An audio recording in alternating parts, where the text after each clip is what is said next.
Bonjour à toutes et à tous et bienvenue pour l'actu politique de la semaine. Cette semaine, il y a 4 sujets dont j'ai envie de vous parler. D'abord de la flottille pour Gaza, du retour de Rima Hassan, de la question de la lutte pour la reconnaissance de l'État palestinien. C'est mon premier sujet. Le deuxième sujet, c'est évidemment l'attaque d'Israël en Iran. Le troisième sujet dont je veux vous parler, c'est de mon rapport sur les élections, parce que c'est le deuxième rapport que je fais en 3 mois et je voudrais vous en dire un petit mot.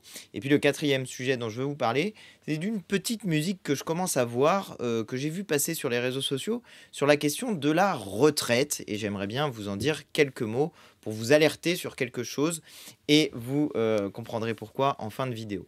Mais avant de commencer, je vous invite à vous abonner à ma chaîne en n'oubliant pas de cliquer sur la petite cloche pour recevoir les notifications. Sachez que cet outil, il est indispensable pour moi parce qu'il me permet de m'adresser directement à vous et de ne pas passer par le filtre des médias dont on voit malheureusement à quel point ils rendent difficile parfois une information juste et de qualité. Allez, je commence avec mon premier thème, c'est donc le retour de Rima Hassan en France, le retour d'un certain nombre de personnes de la flottille pour Gaza. Au moment où je suis en train de vous parler, il y a encore des personnes qui sont détenues.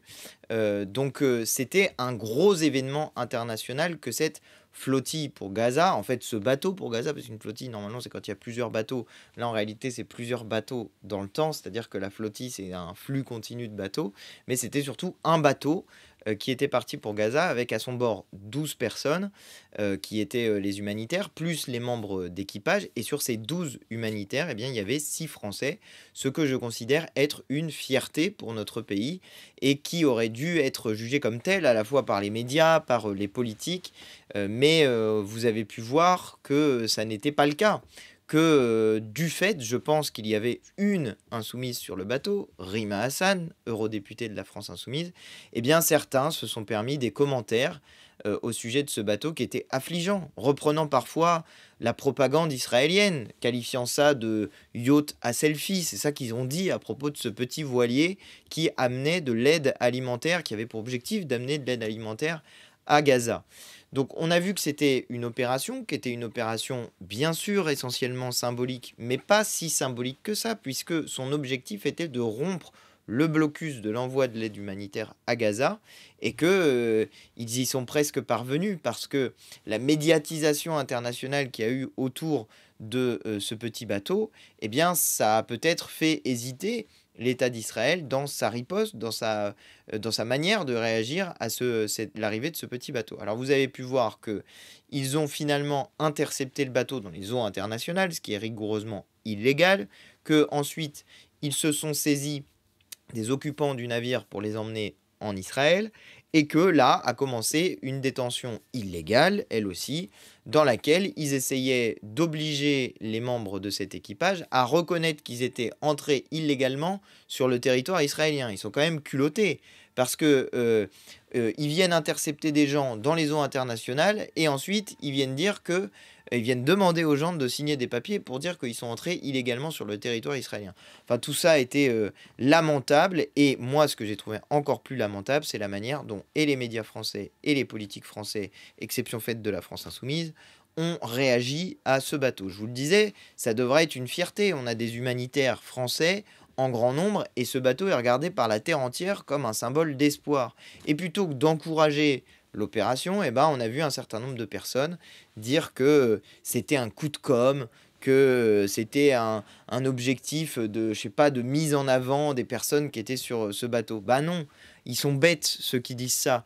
Parce que la médiatisation qui était recherchée autour de ce navire, la communication qui était faite par les participants à cette opération, qui était voulue par ces participants, elle avait un objectif, c'était d'éviter ce qui était arrivé au précédent bateau. Parce que le précédent bateau, ils avaient fait le choix justement de ne pas faire de communication sur le sujet pour essayer d'arriver discrètement. C'était ça l'objectif. Et ils se sont fait attaquer par des drones israéliens. Donc du coup, eh bien, cette fois-ci, ils ont décidé de faire la technique inverse, c'est-à-dire de médiatiser au maximum l'opération pour essayer de faire en sorte qu'Israël réagisse d'une manière différente. Alors, Israël n'a pas envoyé des drones sur le navire, enfin si, ils en ont envoyé pour surveiller, mais ils n'en ont pas envoyé pour tirer ou pour essayer de couler le navire.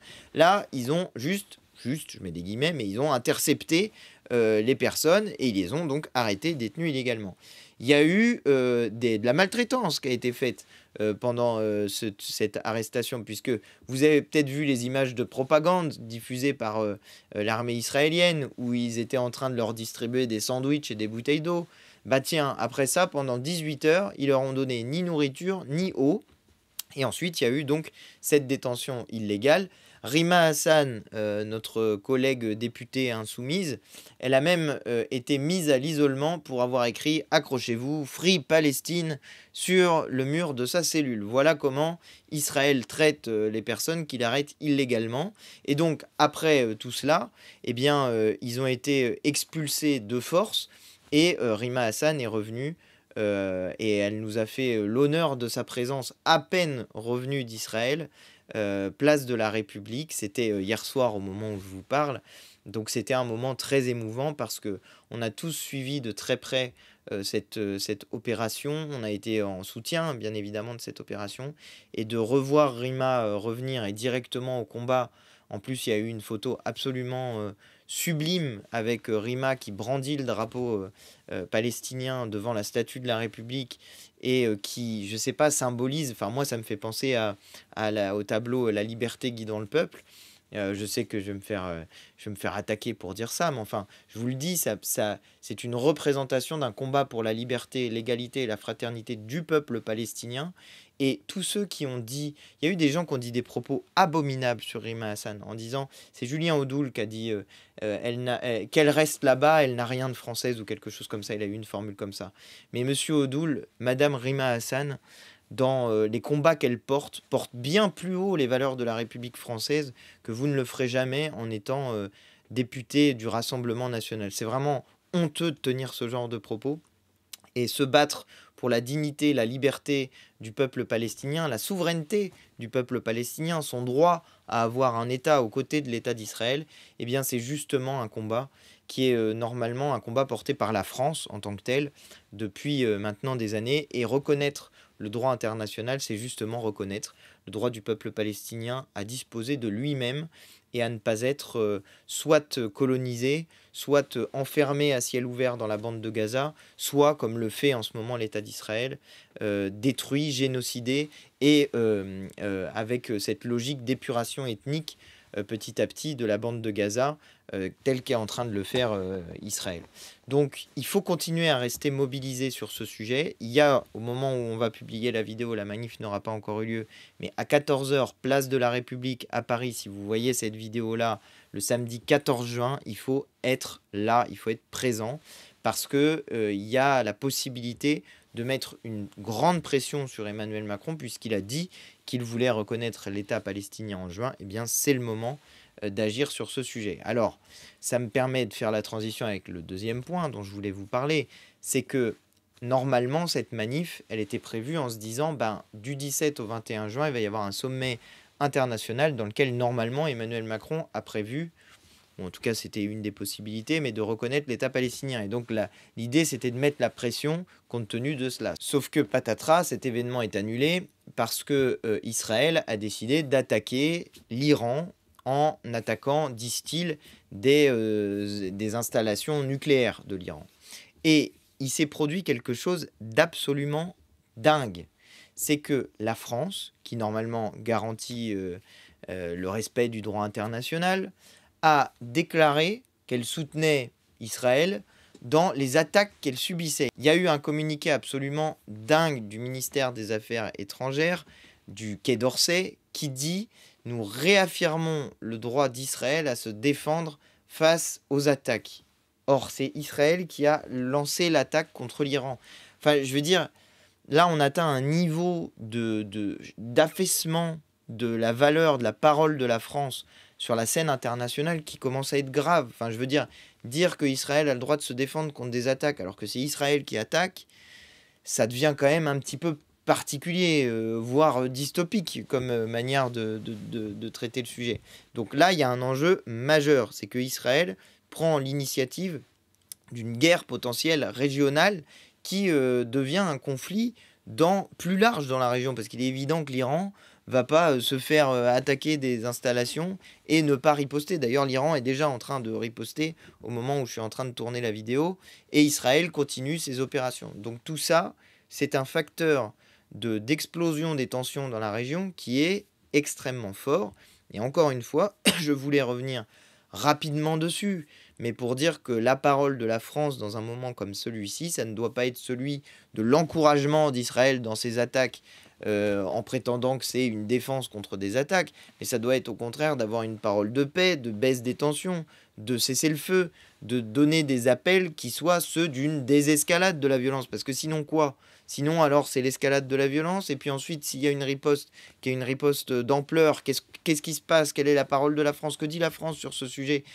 Qu'est-ce qu'on fait nous comme Français, sachant en plus que les États-Unis sont en train de rediriger une partie de leur dispositif militaire vers le Moyen-Orient. En tout cas, c'est les dernières informations qu'on a. Donc il y a là un facteur de tension dans cette zone-là du monde qui est aggravé et explosif par cette nouvelle attaque d'Israël. Et moi, je souhaiterais que mon pays soit à la hauteur de son histoire et prône une parole de paix, prône une parole qui soit une parole de désescalade plutôt que de s'aligner sans arrêt sur la ligne politique de M. Netanyahou. Ça commence à bien faire. Voilà ce que je voulais vous dire sur ce sujet. J'en viens maintenant à mon troisième point, qui est donc ce rapport parlementaire que j'ai fait. C'est quand même mon deuxième rapport parlementaire, parce que je vous ai longuement parlé de mon rapport sur le narcotrafic. Alors là, il n'est pas encore sous format vert comme ça. Ça va arriver, mais ça, c'est la version... c'est écrit en diagonale là. Projet ne pas diffuser. C'était la version avant qu'il soit adopté. Donc c'est un très gros rapport parlementaire qui m'a demandé beaucoup de travail et qui s'intéresse à la question de l'organisation des élections en France, qui s'y intéresse sur plusieurs points. D'abord sur la question de l'inscription sur les listes électorales, c'est-à-dire est-ce que oui ou non le système est bien fait? Non, il n'est pas bien fait. Il y a 2,9 millions de personnes non inscrites sur les listes électorales alors qu'elles auraient le droit de s'inscrire. Il y a 7,7 millions de personnes mal inscrites sur les listes électorales. Total, 10 millions de personnes qui ont un problème d'inscription sur les listes électorales.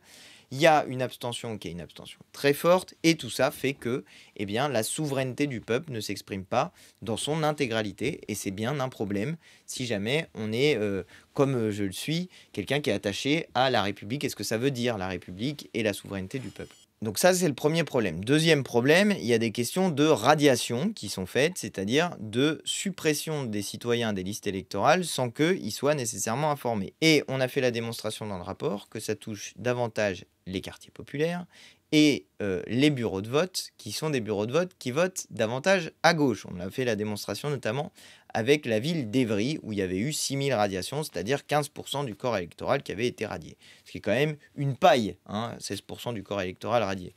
Donc ça, c'est un gros sujet que la question de l'inscription sur les listes électorales, la malinscription et ces radiations. Deuxième sujet, il y a la question de l'organisation des élections elles-mêmes, de la propagande électorale qu'on reçoit, de l'information électorale, du fait qu'on pourrait peut-être envoyer un SMS quand il y a des élections, on est capable de le faire pour les impôts. On doit bien être capable d'envoyer un SMS pour dire aux gens, attention, date limite pour vous inscrire sur les listes électorales, attention, il y a bientôt une élection, attention, on va décider dans une élection de votre avenir, mais vous n'êtes pas bien informé du fait qu'il y a l'élection qui va avoir lieu. Tout ça, c'est des sujets que je traite dans la première partie et la deuxième partie du rapport. Ensuite, il y a une troisième partie qui s'intéresse à la question des ingérences. Je traite deux sujets dans ce rapport sur la question des ingérences étrangères. D'abord les étoiles de David bleues qui avaient été taguées, et puis les mains rouges sur le mémorial de la Shoah qui avait été tagué également. Et en fait, ces ingérences étrangères vont avoir deux objectifs: essayer de s'insinuer dans des fractures du peuple français, notamment essayer d'instrumentaliser la question de l'antisémitisme et de la lutte nécessaire contre l'antisémitisme, d'essayer de faire en sorte que des acteurs médiatiques, ça c'est le deuxième objectif, se saisissent du sujet pour donner une forme de matérialité à une information, je mets des guillemets, alors que ça n'en est pas une. C'est-à-dire, en fait, ce qui s'est passé, c'est pas qu'il y a eu un tag qui a été fait sur le mémorial de la Shoah par quelqu'un qui voudrait envoyer je ne sais quel message politique, notamment un message politique antisémite. C'est pas ça qui se produit. C'est des gens de l'étranger vont taguer ça pour faire en sorte que les médias s'en emparent et pointent des responsabilités sur la question de l'antisémitisme. Et vous avez pu voir comment ils faisaient les choses. Ils allaient cibler deux types d'individus. Ils disaient en gros, que c'était sans doute un peu globalement, enfin, dans les quartiers, vous savez, les musulmans, etc., ce qui est raciste. Et puis quand c'était pas les musulmans le problème, et ben de l'autre côté, c'était les insoumis et ces méchants insoumis qui seraient en train d'essayer d'alimenter l'antisémitisme, ce qui n'est pas le cas, alors que évidemment dans notre programme, eh bien, il y a la lutte contre le racisme, l'antisémitisme et d'une manière générale toutes les formes de discrimination. Donc vous voyez, ces ingérences étrangères, elles ont cet objectif-là, à la fois s'insinuer dans des fractures et obtenir un résultat médiatique. Vous en avez eu un exemple encore très récent, avec ces peintures vertes qui avaient été faites sur le mémorial de la Shoah, sur un restaurant, et puis sur 2 synagogues. Et vous voyez, encore une fois, l'objectif c'est de cibler les personnes de la communauté juive pour faire en sorte, déjà, de les attaquer personnellement, et puis ensuite que ça provoque des réactions qui sont des réactions légitimes de soutien, évidemment. Et puis ensuite, derrière les réactions de soutien, pointer des accusations envers, encore une fois, soit les musulmans, en plus c'était de la peinture verte, donc ils y sont allés sur « Ah, mais ne serait-ce pas l'islamisme qui gangrène la société, les frères musulmans, etc. » Je vous avais parlé du rapport sur les frères musulmans. Et vous voyez comment, eh bien, sur la base d'une ingérence étrangère, les leçons n'étant toujours pas apprises des méthodes qui sont utilisées, parce que alors là quand même, je veux dire, la peinture verte, moi j'ai attendu avant de dire quoi que ce soit, parce que j'attendais de voir, compte tenu du dispositif qui s'était mis en place, des tags dans plusieurs endroits de Paris à réaliser au milieu de la nuit, c'était le même mode opératoire que pour les fois précédentes. Donc, il faut regarder tout ça avec attention quand ça a lieu. Évidemment, avoir du soutien pour les juifs qui se sentent visés, puisqu'ils le sont. Donc, c'est logique d'avoir ces mots de soutien. Et ensuite, regarder ce qu'il se passe pour ne pas tomber dans le piège de l'ingérence. Parce que alors là, tomber dans le piège de l'ingérence 3 fois de suite, la première fois, on peut le comprendre. La deuxième fois, à la limite, pourquoi pas. La troisième fois, ça commence à être grave, quoi. Donc, il y a beaucoup de recommandations sur le sujet.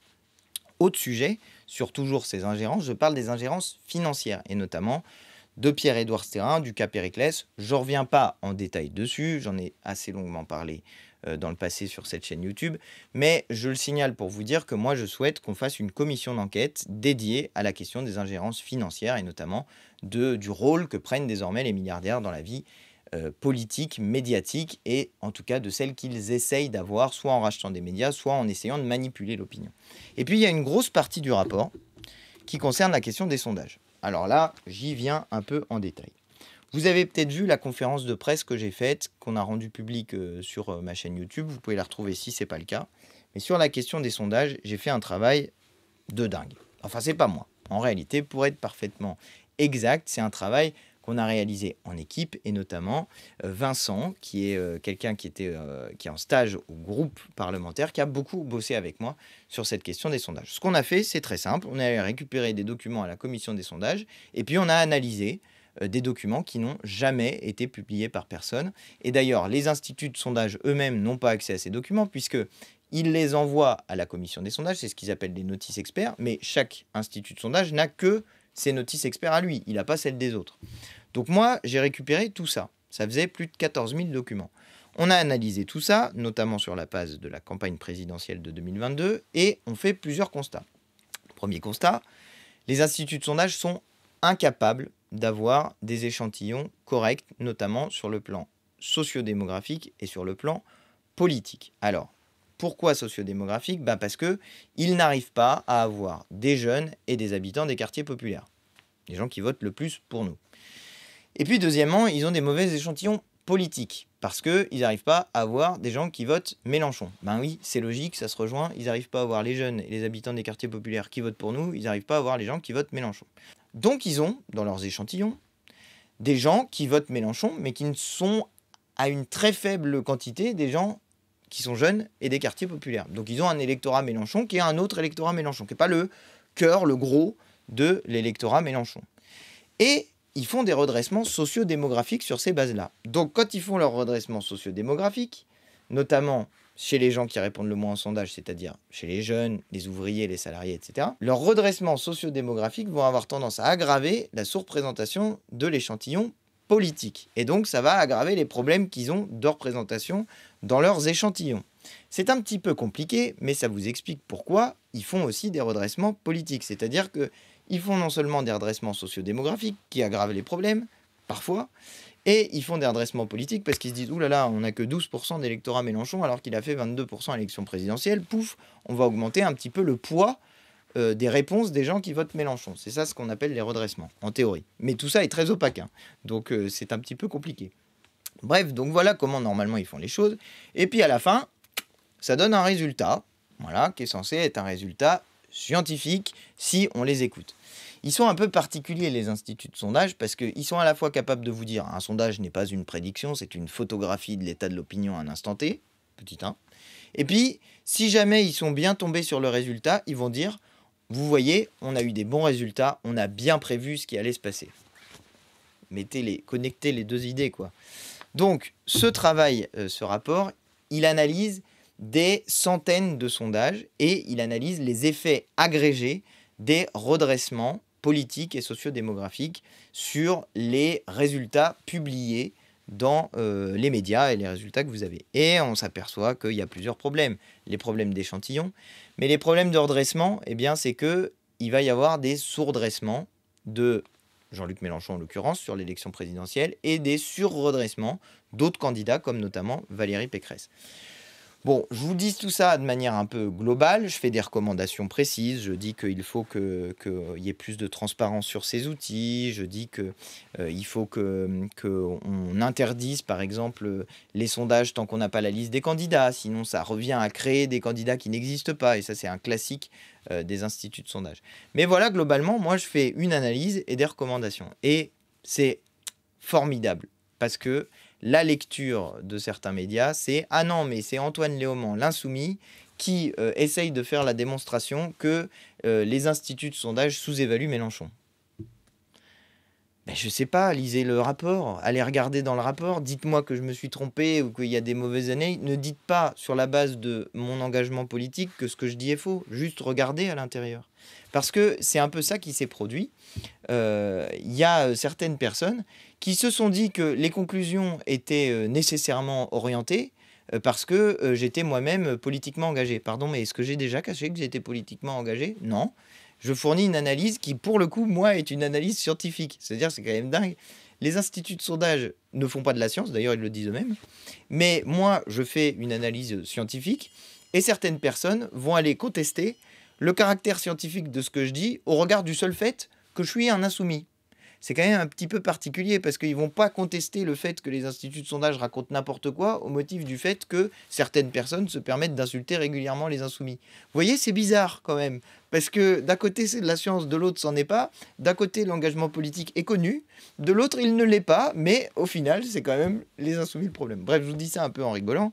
Et moi, ce que je vous invite à faire, particulièrement si vous n'êtes pas d'accord avec moi d'ailleurs, c'est d'aller regarder le rapport, d'aller le lire. On l'a rendu disponible sur mon blog antoineleaumont.fr, donc n'hésitez pas à aller le consulter, il est disponible, on le mettra peut-être en lien dans la vidéo, mais voilà, moi ce que je vous invite à faire, c'est d'aller vous faire votre propre opinion, parce que il n'y a jamais rien de mieux que d'être servi par soi-même, donc faites-vous votre opinion, utilisez votre esprit critique, et puis s'il y a un problème, dites-le moi.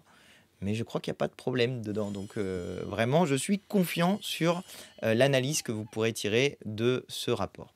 Dernier sujet dont je veux vous parler, je fais un peu vite, mais j'ai vu passer un petit tweet d'envoyé spécial qui, mettait en avant un couple de retraités. L'un d'entre eux a une retraite de 2 500 € par mois, et le texte du tweet, c'était en gros payer 2 500 € par mois. Cet ancien militant socialiste, parti à la retraite à 55 ans, trouve que maintenant il a assez payé pour l'État et veut bien être solidaire, mais choisir lui ce qu'il fait de son argent. Et je me dis, quel égoïste quand même, ce retraité. Puis après je réfléchis et je me dis, mais est-ce que ça serait pas ce qu'on essaye de me faire penser? Quel égoïste ce retraité? Ben si. Et c'est sur ça que je voulais vous alerter, parce que je vois bien ce qui est en train d'essayer de se mettre en place. Vous avez d'un côté ceux qui ont intérêt à ce qu'on change le système de retraite. C'est notamment les retraités. Les retraités, en gros, eux, ils sont partis à la retraite un peu tôt. Ils ont des retraites qui sont assez élevé. Et encore, c'est pas forcément vrai pour tout le monde. Il y a beaucoup de retraités qui sont des retraités pauvres. Mais en France, on a de la chance. Grâce au système de retraite par répartition, on a réussi à faire fortement baisser le niveau de pauvreté des retraités. Néanmoins, il ne faut pas oublier qu'il y a beaucoup de retraités pauvres. C'était le cas de ma grand-mère, par exemple, qui avait une retraite de 450 € par mois, ce qui ne fait pas grand-chose quand même pour vivre sa vie. Et pour vous dire le niveau de pauvreté dans lequel était ma grand-mère, elle faisait sécher les essuie-tout. Pour économiser les essuie-tout, elle les faisait sécher. Et voilà, c'était comme ça que vivait ma grand-mère.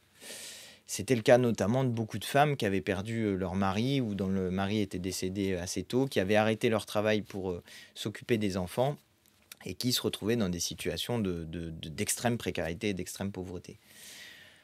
Bon, ceci étant dit, eh bien, pour certains retraités, il y a un peu l'idée que c'est vrai, on vit plus longtemps, donc il faudrait que les autres travaillent plus longtemps.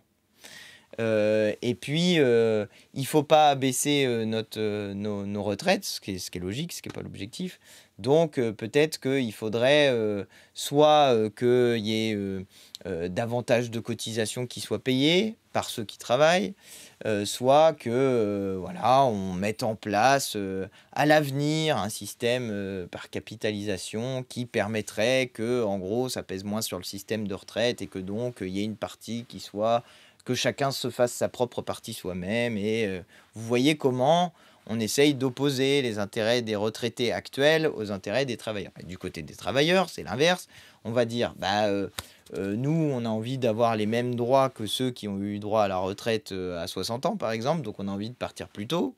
Et puis, d'ailleurs, on pourrait poser la question des cotisations. C'est pas sûr que les salariés seraient spécialement opposés. Mais globalement, vous voyez, il y a des intérêts qui sont un peu en contradiction. Et donc, il y a un certain nombre de personnes qui cherchent à exciter ça, à exciter la contradiction, à dire c'est pas normal qu'on paye pour les autres. Pour dire aux travailleurs, c'est pas normal que vous payiez pour les retraités. Si on mettait en place un système qui soit plus égalitaire, disent-ils, ce qu'il faudrait, c'est de la capitalisation. Comme ça, chacun paye pour soi. Et puis, si tu as beaucoup, tu as beaucoup. Et si tu as peu, et à la fin, tu as peu. Voilà comment, petit à petit, ils essayent d'opposer les uns aux autres.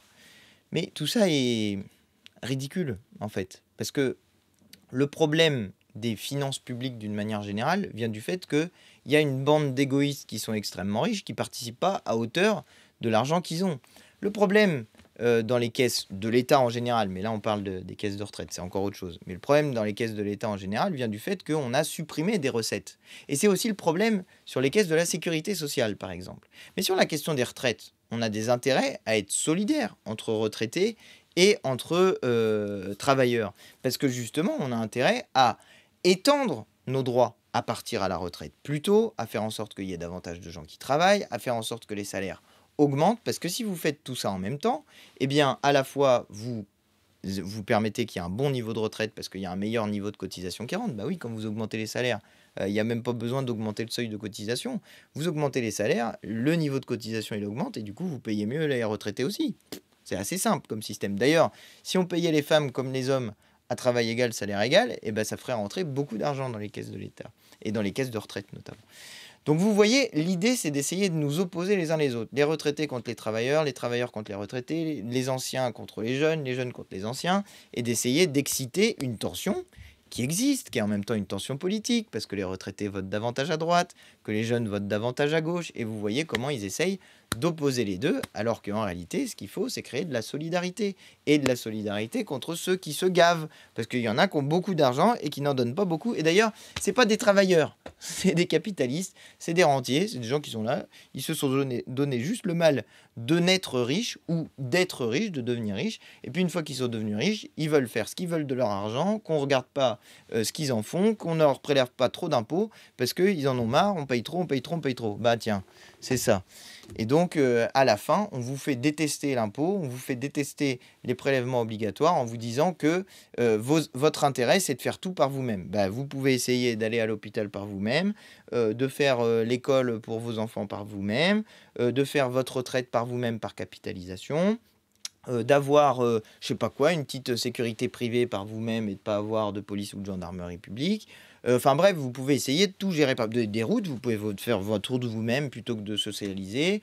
Vous pouvez faire un certain nombre de choses vous-même, vous allez voir, ça va pas aller très très loin.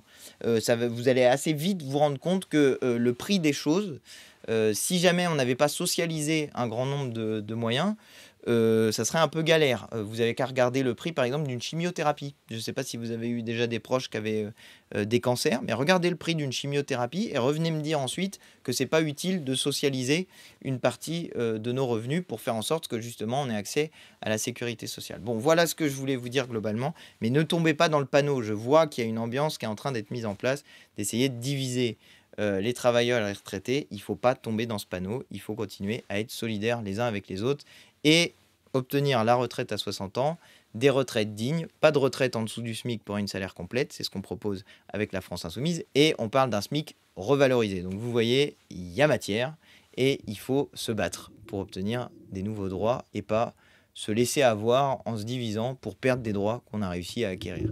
Aucun droit n'a jamais été octroyé par gentillesse par les puissants. Tous les droits que nous avons acquis, nous les avons acquis par la lutte collective, solidaire, fraternelle du peuple pour augmenter le niveau de revenu, augmenter les droits, diminuer l'âge de départ à la retraite, diminuer le temps de travail dans l'année, dans la semaine et dans la vie, donc avec le départ à la retraite. Voilà ce que je voulais vous dire aujourd'hui. J'espère que ça vous a intéressé. Si c'est le cas, je vous invite à vous abonner à ma chaîne en n'oubliant pas de cliquer sur la petite cloche. Et comme ça, vous recevrez des notifications. Je vous dis à bientôt, à la semaine prochaine. Et je compte sur vous pour vous abonner.